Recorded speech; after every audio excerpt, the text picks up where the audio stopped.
அதான் என்ன சொல்கிறாங்க, என்னுடைய அட்வைஸ் என்னென்னா 9 மணி 9:30 10 மணிக்கு மேலே எந்த விதமான ஸ்க்ரீன் லைட்டும் வேணாம். அது வந்து ஐபேட் சார் நான் மொபைலில் பார்க்கலன்னு சொல்லி ஐபேடை பார்த்துட்ருக்கான், ஐபேடை பார்க்கலன்னு லேப்டாப்பை பார்த்துட்ருக்கான், லேப்டாப்பில் டிவியை பார்த்துட்ருக்கான். அதுக்குள்ளே பார்த்து முடிச்சிருங்க. அப்போ வந்து நீங்கள் ஏதாவது உங்களுக்கு அழகாக தூங்கணுன்னா நூல்களை படிச்சுட்டு அப்படியே தூங்க. அது யாருக்காவது டவுட் இருந்துச்சுன்னா நான் பல நூல்களை எழுதியிருக்கேன். என் நூல்களை படித்தா எப்பேற்பட்டாலும் உடனே தூங்கிடுவான், அவ்வளோ போர் அடிக்கும். ஃபிசிக்கல் டீடாக்சிஃபிகேஷன் மாதிரி டிஜிட்டல் டீடாக்சிஃபிகேஷன் அப்படின்ற கூட சில நாள் கொண்டு வராங்களே சார். ஒரு நாள் ஃபுல்லு வந்துட்டு மொபைல் யூஸ் பண்ணாத இருக்குது, கேஜெட்ஸ் எதுவுமே யூஸ் பண்ணாமல் இருக்குது. மேஜிக் நம்பர் எல்லாருக்கும் சொல்கிறது 1 in 7. நீங்கள் வந்து ஒரு சமீப காலத்தில் ஒரு வெஜிடேரியன் ஆகிருக்கலாம். 1 in 7 நீங்கள் வந்து அந்த மாறுதல் வர்றது வரைக்கும் நீங்கள் 1 in 7 days நான்வெஜ் எடுத்துக்கலாம். ஒன்றும் ஆகிடாது.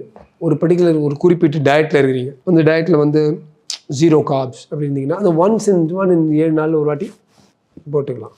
அல்லது நீங்கள் டெய்லி காலைல 4:30 மணிக்கு எழுந்திருக்கிறீங்க, 1 in 7 days அது 6:30 மணிக்கோ 7:30 மணிக்கோ 8 மணிக்கோ அந்த ரூட்டில் பார்த்தா 1 in 7 days won't harm you. ஆனால் இந்த ரூட்டில் பார்த்தா 1 in 7 days will do you good. நான் வந்து ஐடியலாக 2 நாளும் நீங்கள் யாரும் சாட்டர்டே சண்டே கூட பாருங்கன்னு சொல்லுவேன்.